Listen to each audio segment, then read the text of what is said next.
Proses pembuatan batik kapal kandas. PKM Pengabdian Masyarakat disusun oleh 1. Doni Vega Prayoga, 2. Mika Mayudia Diningrum, 3. Muh Alif Nur Rahman, 4. Rima Ayu Cahyani, 5. Wahyu Dina Saputri. Yuk kenali, cintai, dan lestarikan batik. Apa itu batik? Batik adalah kain yang dilukis menggunakan canting dan cairan lilin malam sehingga membentuk lukisan-lukisan bernilai tinggi di atas kain mori. Motif batik parang merupakan salah satu motif tertua di Indonesia. Lalu, adakah asal-usul batik? Sebenarnya tidak ada sejarah yang pasti mengenai batik.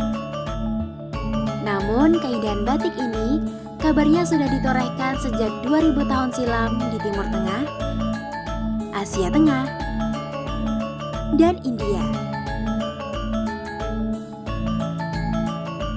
Lalu, apa itu batik kapal kandas? Kabupaten Kudus memiliki motif batik yang diberi nama batik kapal kandas. Kenapa ya diberi nama batik kapal kandas?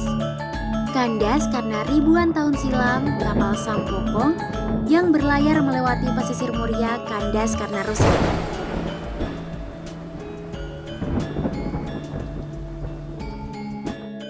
Cerita tersebut akhirnya diabadikan dalam motif batik oleh masyarakat Kudus. Lalu, apa saja alat dan bahan yang dibutuhkan untuk membuat batik kapal kandas? Yang pertama adalah kain mori. Yang kedua, canting. 3. Malam atau lilin. 4. Zat pewarna.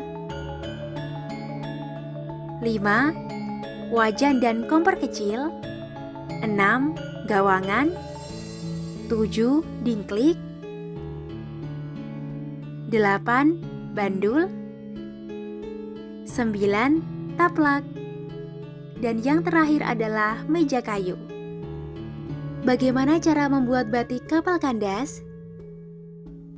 1. Penghetelan. Penghetelan adalah proses di mana kain mori ini direbus dengan berbagai macam tumbuhan selama berhari-hari. 2. Japlak atau menyorek. Japlak atau menyorek adalah proses memindahkan pola dari kertas ke kain. 3. Nyanting atau ngelowong. Di tahap ini, pembatik mulai melekatkan malam atau lilin sesuai dengan pola yang telah dibuat. 4. Nyiseni.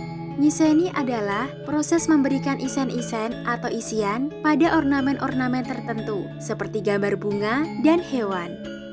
5. Nyolet. Nyolet adalah bagian proses memberikan warna pada bagian-bagian tertentu dengan kuas. 6. Mopok. Mopok adalah menutup bagian yang telah dicolet dengan malam.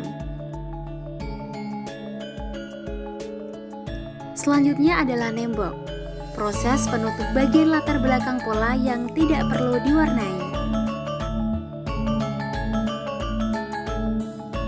8. Ngelir atau nyelup. Ngelir atau nyelup yaitu proses pewarnaan kain secara menyeluruh dengan memasukkannya ke dalam pewarna alam atau kimia. 9. Ngelorot atau ngerok. Ngelorot atau ngerok, proses ini meluruhkan malam untuk pertama kali dengan merendamkannya di dalam air yang mendidih. 10. Nembok bagian kedua. Nah, sebelum proses selanjutnya atau nyelup kedua dilakukan, bagian batik dengan warna dasar harus ditembok agar tidak berubah warnanya. 11. Nyelup atau ngelir bagian kedua. Kalau sudah selesai ngerok atau nembok, kemudian kembali lagi nyelup. Cara yang terakhir adalah ngelorot atau ngerok. Setelah semua warna yang diinginkan sudah terlukis pada kain, maka proses selanjutnya adalah ngelorot lagi.